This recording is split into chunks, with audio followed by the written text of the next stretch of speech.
What's up, everybody? Welcome to The Artist's Journey. I'm your host, as always, Wilfred Lee, and today with me, I got a really super duper awesome guy, the one and only James Williams III.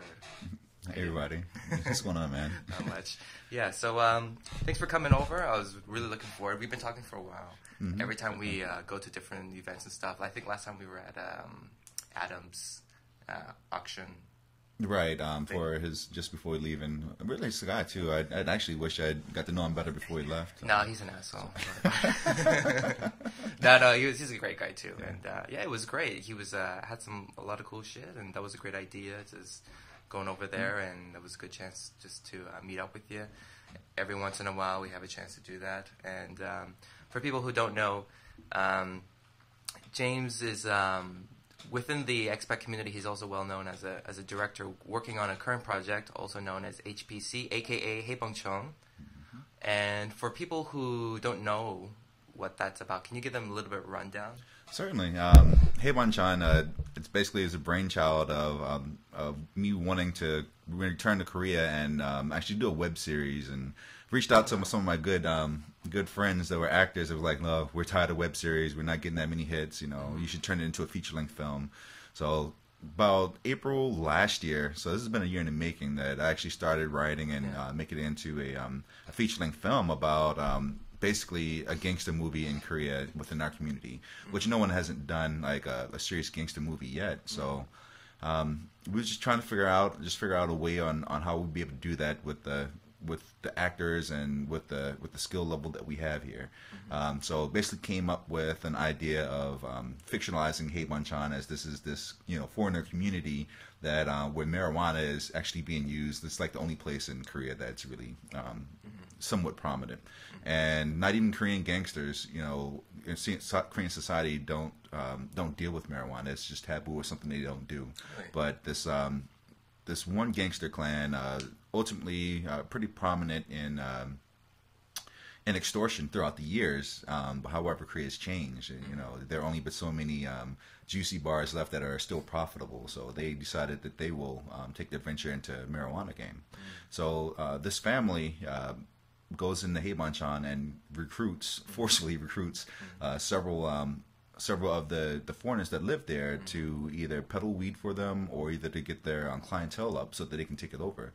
It's really an ensemble story of many different characters that really like fall into this larger plot of things. Like within the gangsters, there's the master gangster who actually wants to retire. He's doing this because he wants to turn it over to his children.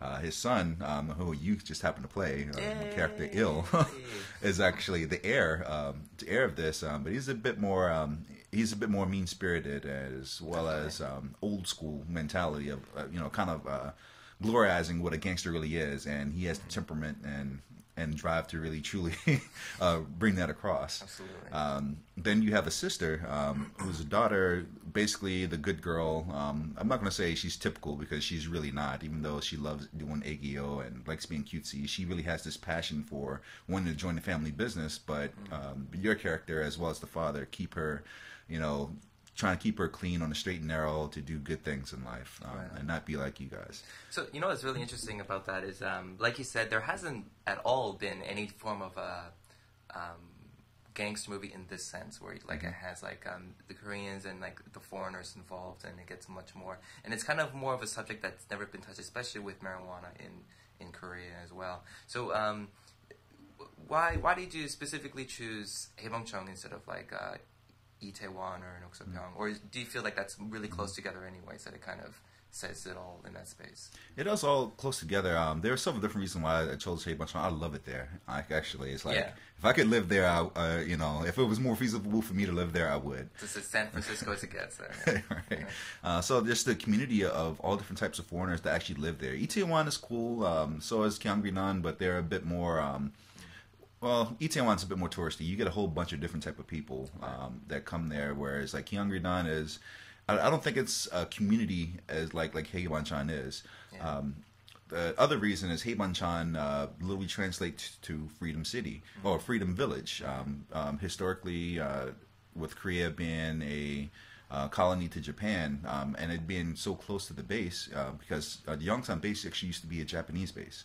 So when the colonies when Korea was no longer colonized, Haebancham was the first village to hear of that message, and that's why they took the name of Freedom Village in Korea. So going with that theme, each one of the characters, well, the main characters within this ensemble piece, have this overall theme of wanting to be free or some type of liberation, and it really cuts through into several of the main characters in the piece. So that's another reason why I chose Haebancham. Though not everything will be shot in Haebancham, obviously. No, but still looking forward to it, definitely. So just for people who don't know, what is your background in terms of schooling? What did you take? What are you taking, should I say? Well, it started off, I basically tried college the first time, went to the University of Maryland, Eastern Shore, straight out of high school, and I was majoring in music education. Wow, then okay. I realized that I didn't want to be a music teacher, and I just had this passion to work in film and television. So I joined the Army. Strangely enough, they trained me as a broadcast technician, and they call it an audio-video person. Audio-visual information operator maintainer is the technical word, but I was basically a videographer and a technician. So I just got hands-on experience. I worked in combat camera for a Special Forces unit for a couple years. What does that entail when you do that? Like, are you actually on location of a certain scene and you actually wearing, like... During that time, that was before the wars actually started. Actually, Afghan war was just getting started. Before, I was actually at a training unit. Yeah. And we did training videotapes. Like, I got to take on my cameras, not necessarily war, but I got to take cameras, climb a mountain with these guys, actually create a training videotape on how they were tying knots and how to climb and traverse a mountain. Wow. That's one of my favorite ones. I did this other one where it's like hand-to-hand combat. It was a train-the-trainer type of deal. Wow. So we had this guy before we really got into what we call modern army combatives. So basically, it was an instruction video on how to whip somebody's ass in combat situation, even with your guns, how to disarm somebody, and actually some of that stuff that I learned shooting that video, I'm actually incorporating in Haebancham. That's awesome.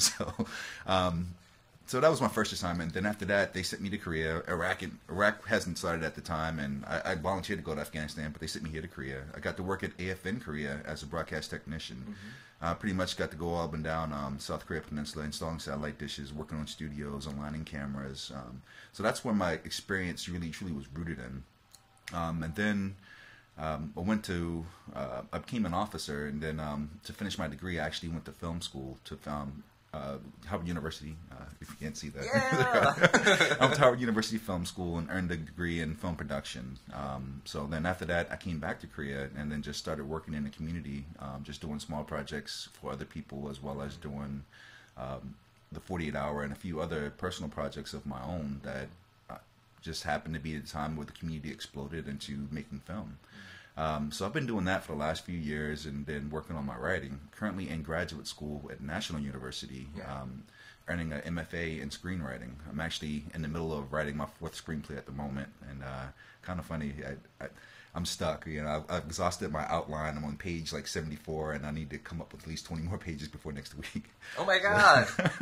But that's just been my involvement in film. I've got to intern on the set of Transformers 2 for a whole month. I've got to work with Spike Lee on a production just by nature of the school that I went to, as well as the Army putting me in certain places to do things. So where did you grow up? I grew up in a place very close to Washington, D.C. and called Mount Rainier / Hyattsville, Maryland. It's on the border. It's Maryland. So when you were living there, I mean, how was the influence of film and there where you grew up? Because there's always that one point when you kind of feel like this is the stuff I want to do. So what was that like living back there? Well, actually, believe it or not, back then I really had no goals and dreams except for to get out of the house and get out of the hood, because that's exactly where we were, a poor black neighborhood. And I felt myself consumed with TV. I loved television, even though I did get out. I did the sports things. I did play football, basketball, those type of deals. Went to other neighborhoods and saw my friends. But I got exposed to cinema early on. Some of the neighborhood, some of my friends would take us out together in groups to to go to the movies to give the other parents a break, from having to watch the kids. So I started watching movies very young. But I didn't really come to that realization that I wanted to do film until college. once I realized I didn't want to be a music teacher anymore. It's like I was just watching, I was just watching TV one day and I was smoking a whole lot of weed, so I was high as hell. And then it just hit me. Did it hit you after? That's what I want to do with my life. After a gravity bonk hit, I'm just like, whoa, came back to you. Yeah, That's funny how that happens actually, coincidentally, because sometimes if you ever smoke when back in the day, like you actually get these epiphanies, and then after that, your life can change as a huge catalyst in your own personal life, right? And that's exactly what happened with me. And the Army already knows. I already told them. I still got a security clearance because I came clean. Honesty is the best key. Honesty is the best key, right? Yeah. Because when you do that, they probably know everything. They can just tell just by your little quirks and movements and stuff. Certainly. So yeah, that's great. So now that you're here in Korea, I mean, in terms of going back to what you were saying, how you got into making Haebangchung, you mentioned that you were doing web series and stuff, right? Sure. So what were the web series about? Like what? Actually, Haebangchung would have been my first web series. But what I was working on, I did a series of short films, just different ones, mostly just to work on my craft, as well as give other actors opportunities to showcase their talents and just to keep on doing films. I did 2 of the 48 hours here. The first year back in 2009, that was here. Yeah, we made a short film with Pinnacle the Hustler. Early, yeah. Oh yeah, early on. It's called Forever Ever. Danica Moore, she is our director in that one, and it was just really the first time that the community kind of like assembled together and started making films. So that was the first product that I did anyway. Then there was the next year where we did another 48-hour, which was Smudge. It seemed like the community was becoming more prominent at the time. You get a lot of new faces showing up. That's when Sonny stepped onto the scene. That's also when Ed Burgos and those guys, they stepped into the scene. And from that point on, it just exploded. Before then, I have to give credit to Mike Arnold, who was kind of like I'd say the first one to really truly start getting people together within the community to make films before everything just blew up and took off. Yeah, and it has been a huge boom since then, right? It's like the expat community. What do you see the expat community going to now in this direction? Because within the last 3 to 4 years, there's been a huge difference, and now all the expats are making their own personal films, but in a much more larger scale with what they're capable of, self-sufficiently, without any type of help. I guess I would say on the Korean side per se, they're just kind of working on these bigger, bolder projects. So where do you see that kind of direction going now? Man, the game has changed. I'll say, I'll say from where we started, the introduction of DSLRs, Fields were shooting on video cameras, and just over the years, we've gone out and there have been so many enthusiasts. There were a few of us that were here that actually gone to film school or had skill, and a lot of times we just shared our skill to help people along because they had so many enthusiasts, so many actors that actually have degrees in acting or had this passion. And just over since 2009, it being 4 years now, everyone's skill has just skyrocketed to a level of refined look, and people are specializing in what they do. Indeed, yeah. And it's to the point now where everyone's just seemed to be now focusing on story, because before we've worked on everything, which was me personally. I worked on several different projects of mine, really to work on a certain aspect of craft. And as everyone else, the Filmmakers Workshop that goes on, that Sunny hosts, really helped bring the community together to analyze their work and how to get better. Everyone's better now, and everyone is working on their own projects. And it's only a matter of time, and I have high hopes for Miss. For when it comes out, that's going to be probably the first film out of the community that truly gets a bit more. Furious to Seoul got a lot of acclaim as well, and got into some decent film festivals. But I think A Miss will probably be the first one legitimately hey, to the Korean society, look, there is something special going on here, and if you don't pay attention, you're going to start missing the boat. But at the same time, I think that will help bring us closer together, because I'm pretty sure A Miss, as well as Haebangchung, will get into some serious film festivals. And I think that even though Korean society may not be supporting us right now, as soon as it gets kind of like that Psy syndrome, as soon as it gets some traction overseas or somewhere else, and they be like, oh, well, that was made in Korea, I think that's when we'll start getting some attention about some of our filmmaking personnel this year. I think that's where we're going. I think we're going to get professionalized. Yeah, and I also think even the foreigner community are going to have a really solid and stronger kind of direction in terms of internet digital marketing and stuff like that. Certainly. Especially because compared to Korea, they're using Internet Explorer and all that stuff. And once we started getting Facebook, then they slowly succumbed into getting Facebook and stuff. And I think just with that kind of stuff, it's gonna make a huge more impact. And that's the awesome thing about the internet these days. Like if you just put something on there, internationally it's gonna just pick up. And that's luckily what happened to Psy. He's been around for like decades and stuff, and then it finally just comes out. Yeah. So you were mentioning before about you were having that kind of, I don't know, writer's block, I guess, for your outline, right? So I'm always interested about the writing process. So like how does that writing process work for you, especially for, let's take Haebangchung for example, because obviously you've been in the area, you lived there, and then you just kind of told me some things I never knew about it before. So in terms of research process and like outlining, what is your writing process to get kind of script done? Well, Haebangchung, even though it's been such a long journey, it's a lot easier than the script that I'm working on now. I'm actually doing an adaptation of a real life event now, so a lot of that is just more so research, and with that, basically from the beginning, it's like I kind of write. Sid Field has a really good book, the Screenwriter's Workbook, and he has something in it I really truly take to heart. Basically, he says you need to write, how does your movie start? How does your movie end? What are your act breaks? And format gets a lot of scrutiny with a lot of writers or a lot of people that are looking to make a film or write a film. They're like, oh well, there shouldn't be this format. I'm pretty sure I can tell a good story here and there. And so many times I agree. And it really isn't just 3 acts or 3 main plot points. They're actually, if you just only do 3 plot points in your script, you're probably just at the low end. Yeah, it's like, if I would say no less than 7 main points in a script, and if you can kind of like project what those might be early on, that's like the rough shell of an outline, and then from there I just go in and start writing what happens in each act of the film, and then revolve around some of those key plot points. And at the time, I end up writing each scene description, and that becomes the master outline, or what you call a treatment. There's several different words for it, and usually it comes up to be about 16 to 30 pages long. And once I have that, I just go in and start writing dialogue and description of the scenes, and it usually comes out to anywhere between 95 to 120 pages, which falls right in line. And of course, like, the plots don't always like fill into where they need to be, and that's the initial draft of what we call the vomit draft, and it's almost always never good, but it's such an accomplishment feeling that you get done with that. And then the real fun starts with the rewriting. The real fun. Yeah. And it's like, in all honesty, I used to hate rewriting. I used to think after I'm done with this script, it's done, I'm done, because let's shoot it. But no, on all honesty, it's like I've grown to love rewriting because it just makes your story so much better and it gets more refined. So, in all honesty, it's like with Haebangchung, I've gone through 5 different drafts with a whole bunch of development from the community.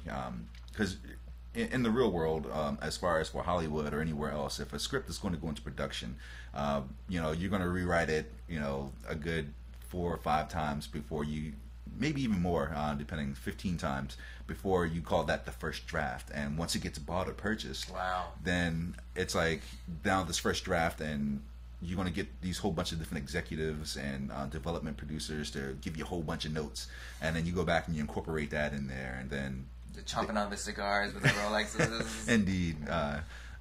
David Mamet calls them penguins. It's a really good read. He has a memo out there on to his staff on the television show The Unit. That's really good. It's like a quick read too. It's awesome.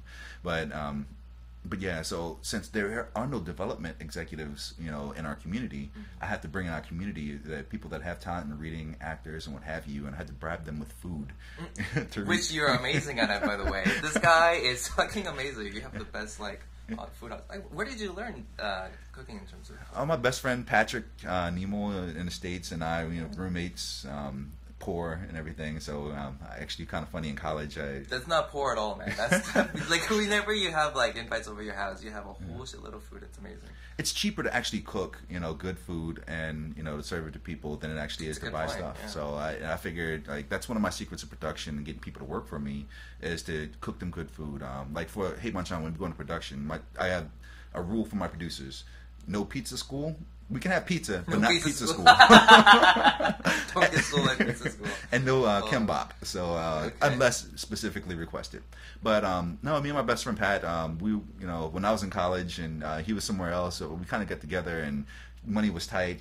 We had what we called. I had an independence card, which was food stamps back then as a college student. Right. So I got $60 a month, and I was like, you know what? Oh, yeah, that's tight. Yeah, so I started going to the store and buying food and. A lot of the dishes that I made and, or we made weren't so good early on, but after a while you refine because you got to eat and your palate develops. So just years and years of cooking. And then my mom, stealing some of her recipes from growing up, as well as some of my good friends from the Caribbean stealing some of their recipes. You're like the 4-hour chef, man. Well, like I say, I like to eat. What can I say? Yeah, so. That's great. So, okay, so I guess going back into the writing process and stuff, so you actually find it that doing an adaptation is much more difficult than doing like kind of your own fiction-based work?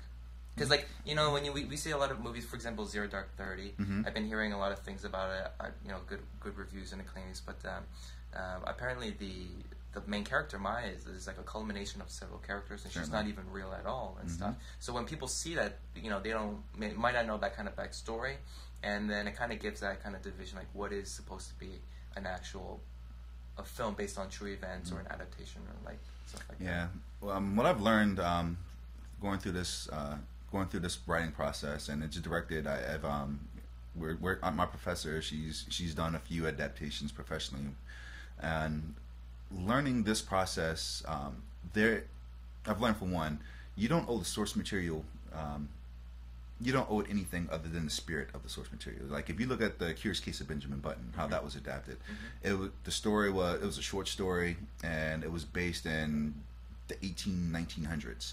But the concept of a man being born and then going backwards, being born as an old man and then going reverse aging. The little translation of that was just totally thrown out the window, but the spirit of it was captured in that film.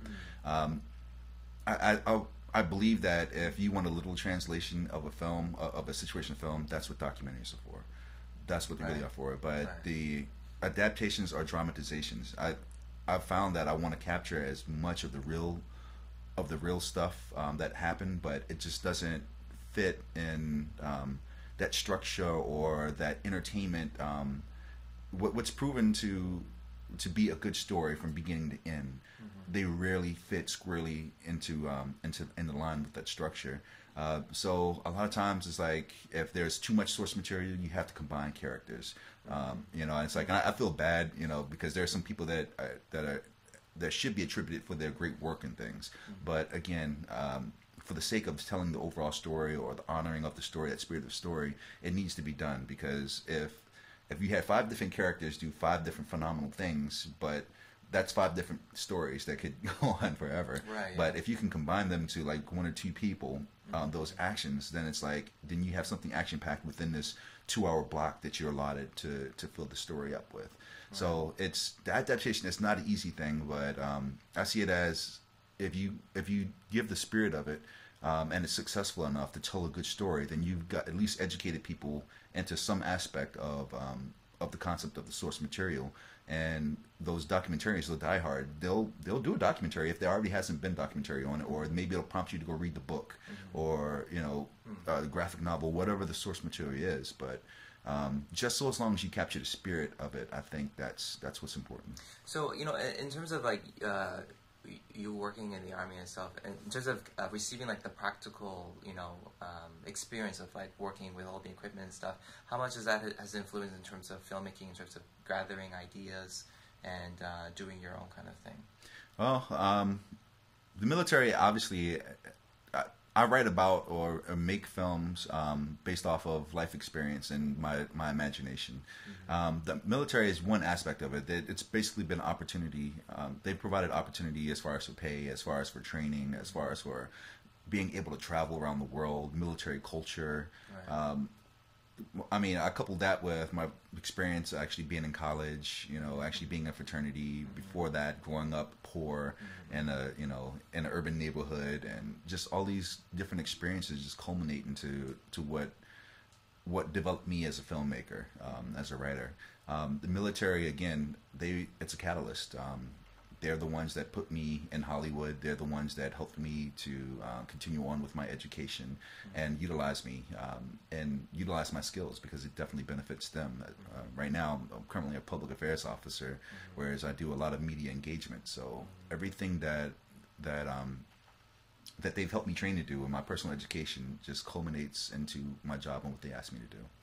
So, for example, if a film has several acts and several things in terms of like, what was it? Joseph Campbell mentioned about the stages of the hero. And if the army was the catalyst of you, what would you say is the next step in terms of your life, as if it was a film? Actually, next step, are we talking like 1, 5, 10 years down the line? Whatever you think. Well, I would say probably next 2 years, once I'm done with Korea. It's like I'm hoping very, very hard, to get this assignment in Miami. Miami? Yeah, because I'm a nomad. I've moved around so much, and if I can buy a home in Miami, it's like that could be my home base until I go to Los Angeles when I actually retire from the military. But the plan is to retire from the military. They offer some really good benefits. I can actually go to Los Angeles and actually have a pension to where it's like I can start at the low level of someone's assistant cameraman or something like that, or a development assistant, and can actually afford to live without stressing out, and actually work my way up, or present my portfolio by that time. And that's really key right now. With Hey Banchan, all the other short films, all the scripts that I'm writing, it's that portfolio. Of course, I'm going to try and get out there in film festivals and try and break in a bit earlier. And I'm encouraging everyone else in the community to do that as well. Absolutely, yeah. But for me, the Miami assignment, if I can get it, it's a central location of one of the biggest hubs in the United States. I mean, easy access to the Caribbean, Central America, which I have friends throughout those places. Easy access for me to go home, or flights to LA, Europe. It's just a central location that is just easily accessible. LA is the ultimate goal and dream, but I would not be in mind being based out of Miami if I get a foothold there early on. Yeah, right. So, but ultimately, it's like I also have options because I am in the military. I've earned some awesome educational benefits. So if I decide to, when I get out and I don't want to go straight to Hollywood, or maybe it's not working out for me, then I can earn another degree for absolutely free, with housing allowance, to earn either a doctor's degree in film. Like UCLA has a good program. Actually, I can actually go to Harvard University for free if I get accepted. But so those are options that I have, or maybe another production degree. Since my MFA I'm working on now is in screenwriting, I was thinking like, well, AFI seems like it'd be a pretty good school as far as for getting that formal degree and training as a DP, and then just becoming a professor in Miami or somewhere, and making my own films projects in the summertime when I have that 2 or 3 months off.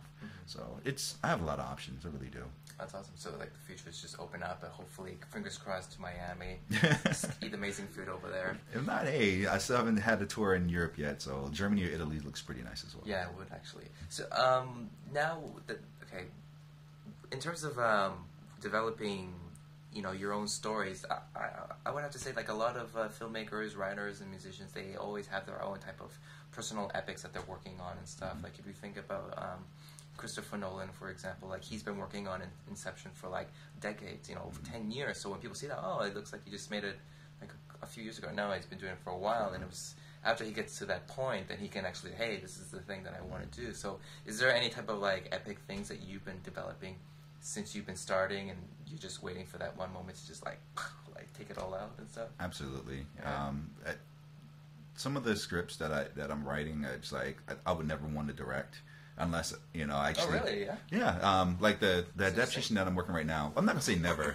But like I know what you mean. Like why would you make it so like distinct that this is what I would screen on my back. I wouldn't really want to direct that. Well, because I think right now there's just I mean, even though my writing level is probably developed a bit more, I would have my filmmaking abilities.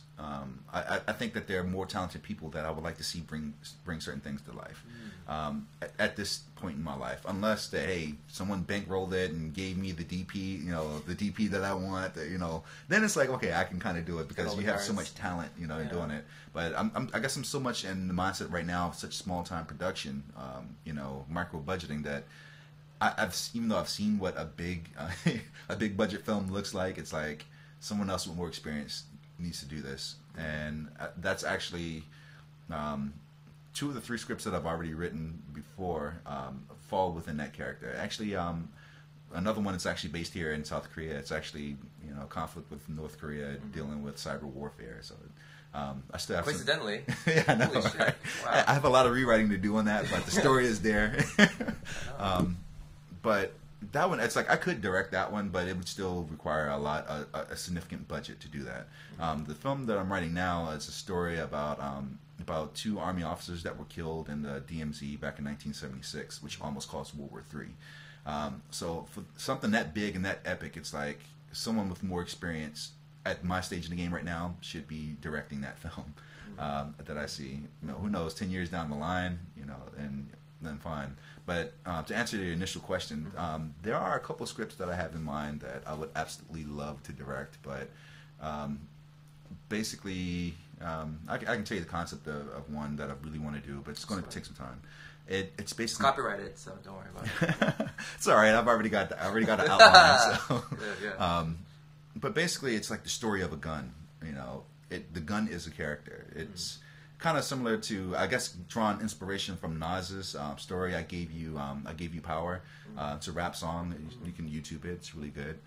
Or you can buy the album. But basically, it's this gun telling the story about how it's no longer.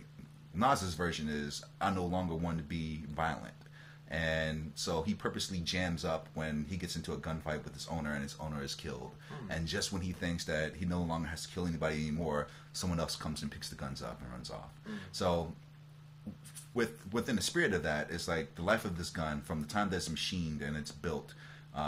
It's time that it sees time in war, in Nazi camps. It's basically a German Luger, and then it sees time in Afghanistan, and then it becomes a weapon that gets sold to someone else outside of the military, and then it gets picked up as a war trophy and makes its way to the United States. It's used in homicides. It's taken across the border into South America. So I'm looking at it being about 7 different acts, 7 different individual stories about how the previous ownerships of this gun, the death that this gun has brought, and culminating into this gun is on death row. It's about to be smoldered. So it's something that I definitely want to make. That's my future project that I want to do, and it's going to take just probably 15 or 16 revisions to get it to sing right. But that's definitely one of the ones. That's very interesting. It almost rings kind of similar to The Red Violin. Have you ever seen that film before? It's about the Red Violin. I forget who made it, but it was basically the story about this one violin. It was made of this famous creator back in the French Renaissance, and he made it for his daughter, who was a very beautiful woman. And then it shows the history where it was taken to China during the Communism War, and then it was taken to into the States into modern times, where it's going to be sold off as an auction and stuff.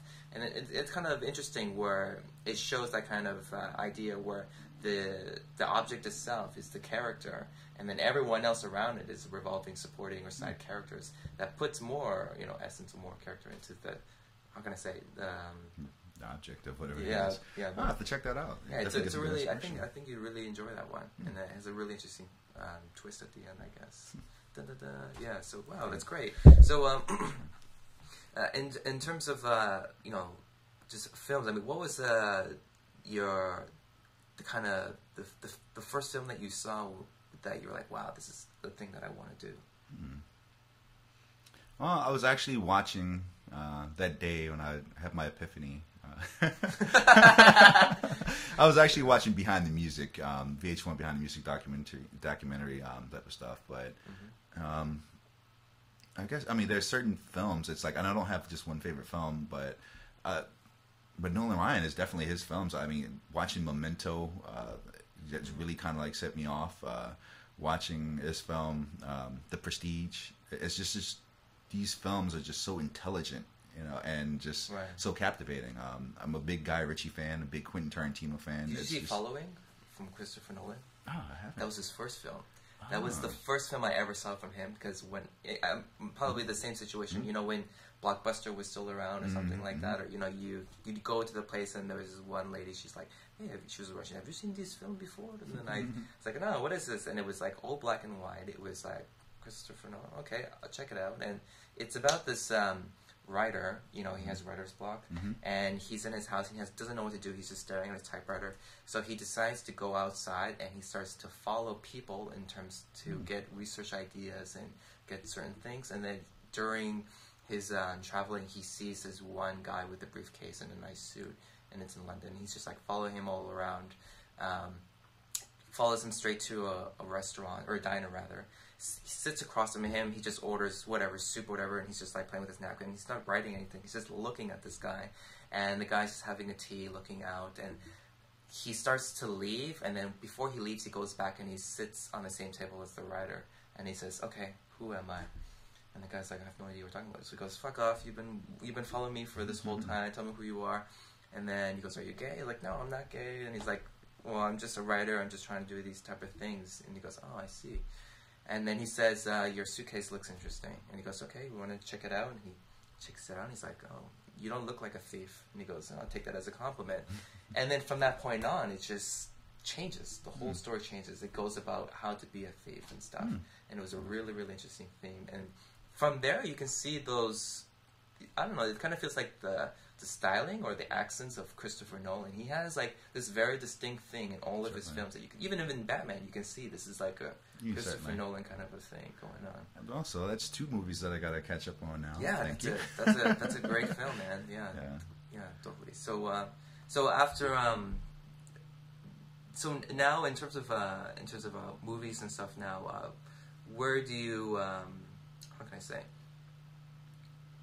When we think about for example, 4DX and like 3D and all that stuff. Do you ever think of it as a good thing? Like, would you ever try to incorporate any of that kind of stuff into any films that you wanted to? Like, do you think in terms of like interactivity with like film? Because for me, I'm a huge film guy, and I love to play games, and games I always feel has like a slightly more interesting level because of the interactivity and stuff. Do you ever see like a specific direction where it's gonna mold into something more interesting? Because in Korea they love like 4DX for anything. It'll be like The Notebook, and then they'll put 4DX on it or something. Yeah, I think with the advent of 4K scans of film and 4K shooting, even now 6 and 8K cameras coming out, it's like I think the way that film is going to be delivered in the future, which is actually if I do go earn that doctor's degree, that's kind of an area that I'm interested in. But yeah, just the delivery. I mean, if you imagine with a 4K TV. If you were to shoot a film in 4K, you could shoot, like, say, in a restaurant. You could record 3 different tables in one shot, and basically mic each of those tables in a conversation that's going on each of those cables. And at your television, you can just zoom into each one of those ones and just like listen to the audio track within just one camera, just one shot. So it's like just to be able to do that within your television, it's definitely a means of delivery of different types of interactiveness as far as like how you're getting a story. So certainly it's in the back of my head. I think right now it's beyond my means, or beyond what I'm really looking forward to doing. It's like, because I'm still working on building up in stages, just as I've done with all the short films that I've made, to now actually finally feeling comfortable enough to do a feature film. Writing is one thing. It's like, just so as long as you're creative, you can write anything. But to actually go through the process, you have to look at the resources and everything that you have available to you right now. And not to say that I won't be interested into going into 4D and 3D in the future. However, the ideas that and the stories that I'm writing now are more so meant for that traditional film language, that traditional film look. And actually, going back to in terms of the influences, is there any type of specific traits that you see that are common within all the influences that you have in terms of the filmmakers? Really, yeah, just really seeing a filmmaker's unique voice, just being different.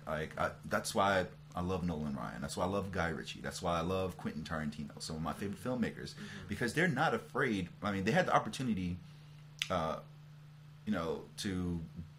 work in the status quo or be the status quo, because that's kind of what you have to do. But at the same time, too, they were able to find this unique voice in their storytelling, to where it's like they're at a point now where it's like no matter what they do, they can be as unique as they want because they're known for that unique voice, versus actually being, like the cookie cutter. Okay, this is how we got to do it. Beginning again, action sequence, action story. But their stories are all unique and thought provoking. That the use of time being non-linear in fashion in some of the films, and the use of multiple characters telling the story as being, again, those ensemble pieces. So Hate Manchan is actually kind of like a tribute to all those different influences, but kind of sort of in my own style of storytelling and my own experiences. Yeah. However, it's like I can see myself now, me being in the military for so long, and from what my professors have evaluated of my writing so far, and if I am going to ever make it in the industry as a writer, it's like I'm going to get pegged as one of those basically military thriller drama writers. And that's, you kind of have to take on that type of identity to really truly get work and be respected in the industry. But again, all those other projects that aren't military related, then military epic related, then it's like those are the ones that I want to shoot. Yeah, that's really interesting, because when, for example, the new Park Chan-wook movie Stoker, this apparently that script has been going around for a while, and no one knew who the screenwriter was, but it was actually the main actor from Prison Break. Okay. Yeah, he's I forget his name though, but I can't think of his name either. But yeah, he's been doing a lot of things. Yeah, so it's like one of those things. Like, I mean, if you're definitely typecast, I guess it is important to kind of see how people see you as, because that's an inevitable thing. No matter what you're doing, like people constantly see you more than you see yourself in the mirror. Certainly. So. And I'll give a piece of advice to anybody out there looking to work in an industry. Absolutely. It's like, even within our community, like I said, people are starting to specialize. But if you go to LA, you're one thing, one thing only. It's either you're a DP, you want to be a DP, you want to be a writer, you want to be a director, you want to be a producer. Choose one, and that's what you have to work on, because no one's going to take you seriously to do many things. But the only exception is writer-director. So depending on how you approach the industry, and in all honesty, once you're in, I think the rule of thumb is for writers is like, all right, well, if 2 or 3 of your scripts get produced, then you know what, you can direct one, type of deal. Or with actors, you act enough, leading roles, then it's like, okay, you can make the film that you want to. You find a script, you can make the film that you want to do, because like Will Smith, he had to do like another what was that? What's that series called? Men in Black. Yeah, Men in Black, for him to do his 13 pounds. George Clooney had to do another Ocean's 13 for him to do his Michael Clayton. So it's compromise, it's give and take. So that's just a little bit of advice to any filmmaker or anybody that wants to actually work in the industry and do films. There is a way that you have to go, that you have to approach it, and there is protocols that you have to do it. And so it's good to get all this general experience and just doing it just down and dirty guerrilla style, doing it yourself. Because it's not going to get done any other way unless you do it that way. Absolutely. Outside the Hollywood. Yeah. However, if you actually go there, be ready to specialize. Yeah, absolutely. So, did you see Django Unchained already? I have not. I'm so sorry. I'm so behind on so many films I need to catch up on. With the writing just the mad dash to finish up writing Hey Banchan, and then over the last 4 weeks been writing, the last 3 months really been outlining and writing Operation Paul Bunyan. It's just like a full-time job and taking care of you guys. Busy making my own films. I know. I got no time to see other films. I still have to catch up. And I'm about to go on vacation, actually, in film school. So on the plane ride home, I still have something I got to read of yours that that I want to get on, and a few films to watch. I had to watch Argo because it's so relevant to the style of film that I'm actually writing right now. So that was the most recent film that I've seen. Is there any other film that you recommend to other people to check it out? Whether recent or like something maybe obscure they probably never heard of or something. Oh, definitely. I mentioned Memento and The Prestige before, Nolan Ryan, but not a lot of people have seen those films. But it's weird. Maybe in Korea. Well, even back in the States. I mean, it's they weren't, within filmmakers and within our artsy communities, of course we know them, but a lot of just regular people, no. If you've never seen those films, you must see those films. I mean, and then let's see. Well, yeah. I still like a lot of 80s movies too. I still have to go back and watch the Goonies and Yeah, Goonies. certain things. Actually, on YouTube you can actually watch Memento in the actual chronological order. Oh, really? Yeah, and it's really interesting how they do it because it has so many different types of cuts within cuts. Mm-hmm. So it shows how he goes from this part and it has a conversation on the phone, and it shows the whole span, and it's still just as interesting from the whole point.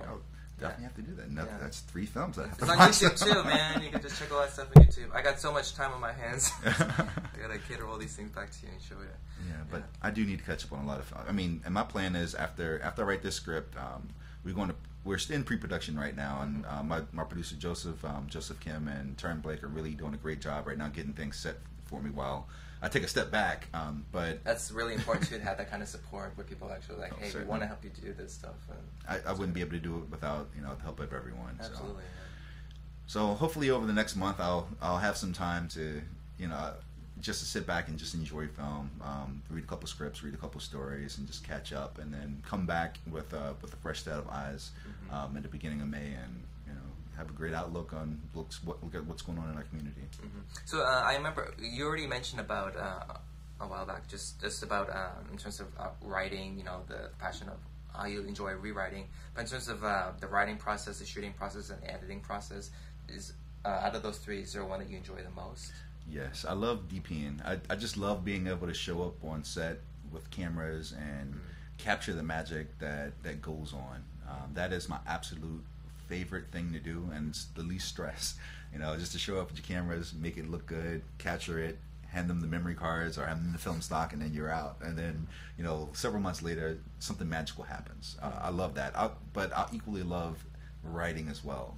Just coming up with those concepts, those stories, and just building a world from nothing. So that creative aspect is something that I truly enjoy as well. But they're 2 totally separate, opposite things.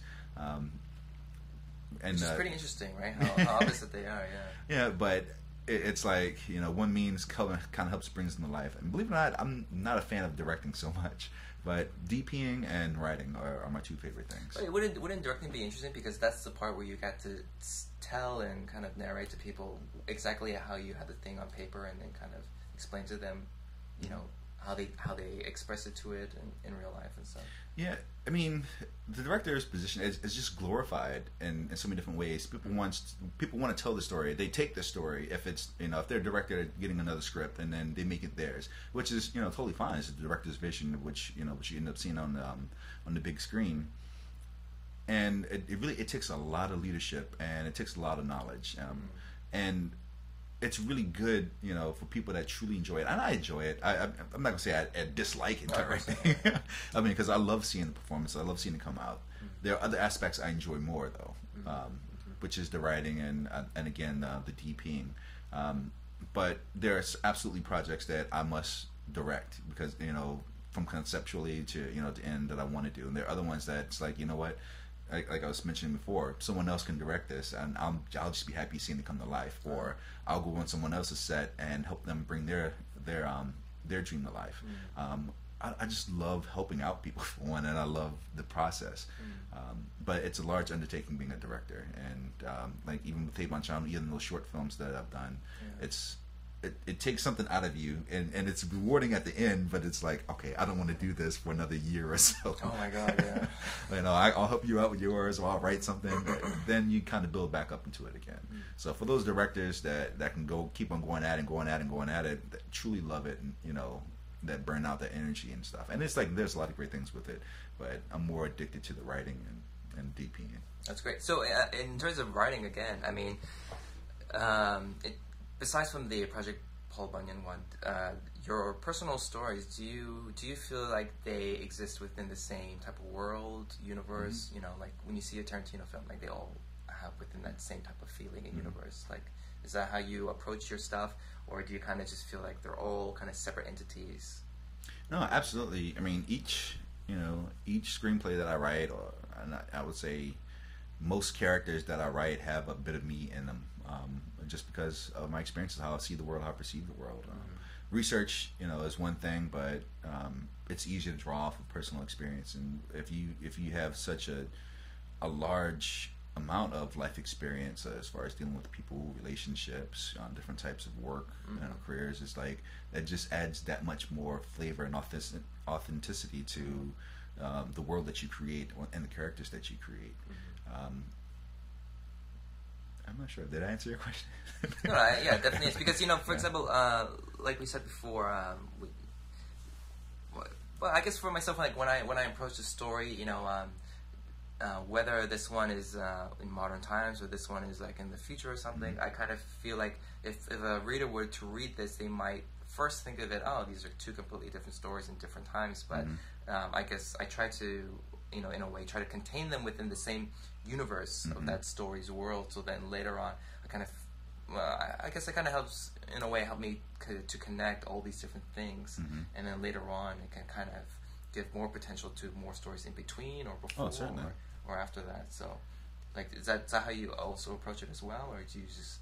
a story is a story, and you just kind of... I see it as a story, but then just like with any source material, like when we're doing adaptations, it's like sometimes we write things that we don't realize that we've written or have created a backstory for, or like, as you say, and it totally can create its own little universe in itself and expand upon it.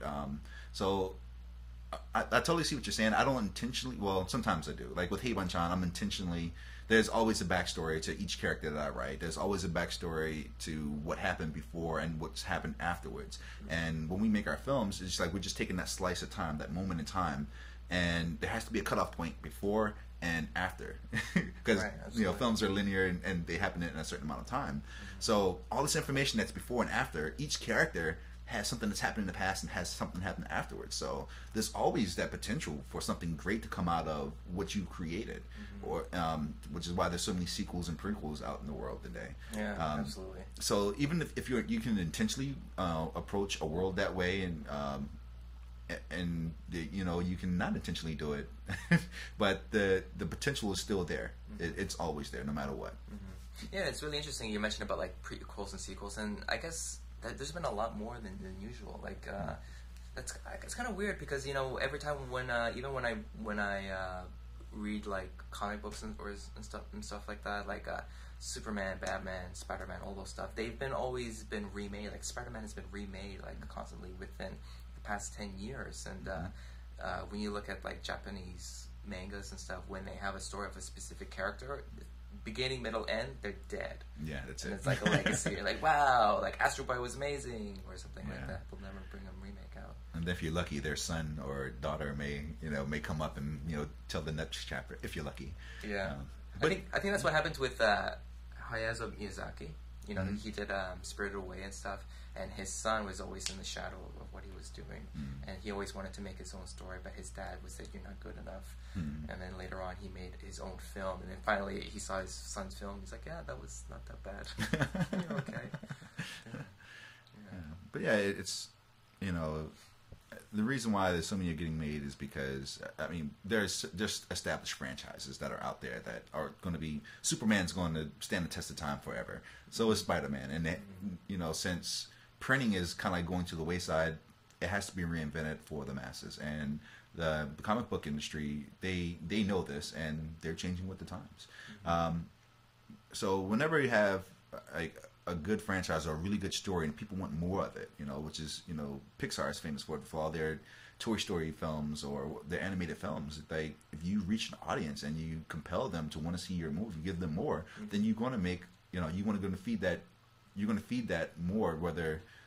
feed them what they want, because these executives, the penguins in the blue suits, penguins, man. that want your money, so they're gonna make these films, and the only thing we can do as artists is just try to make them as best as we can, keep it within the spirit and making them good films.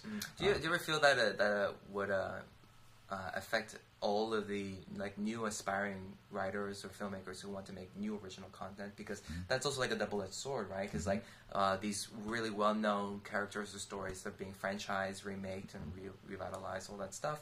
But then, you know, people are also on the other side of complaining that there's not enough original content going on and stuff. Yeah, I'll say with the industry, it's like 75% of all films that are made, it's a fact, are made from or adapted from source materials. The majority of Oscars that are won for best film, best screenplay are adapted. The original content, they basically once, and this is really just the business aspect of it. If there's already an audience for a book, if there's fans of that. If there's audience for, you know, for a famous newspaper article that got a lot of news play, there's already audience for that. There's this demand. So that's what executives are going to play off on. That's what they're going to commission screenplays to write. For the original material, you know, before you can actually get those type of adaptation jobs and get trusted, you have to come up with your original stuff and prove yourself that you have the capability of doing this writing thing. And again, about 25% of those actually do get made into films. A lot of times, though, it's either self-bankrolled or, you know, going that independent route. And there are specific, you know, companies out there that look for those really good independent scripts that are original and what have you. Right. But the Penguins dominate, so that's why you see less of the original stuff out there versus the industry. But then that's why there's so many different independent film festivals out there as well. Absolutely. That's why they got to make a remake of March of the Penguins, just about the Penguins. That would be awesome. Morgan Freeman, just directing March of the Penguins. Yeah. Okay. Before we finish, I mean, is there anything that everyone can know more about what's going on? Any other projects or any information they can get to know by Haebong Chung, or something they can leave them behind with? Well, there's certainly on the Facebook page. You know, you just do a quick Google, Haebong Chung, or Haebong Chung. It's a lot of information that's being put out there. A lot of great people that are involved in this project within our community.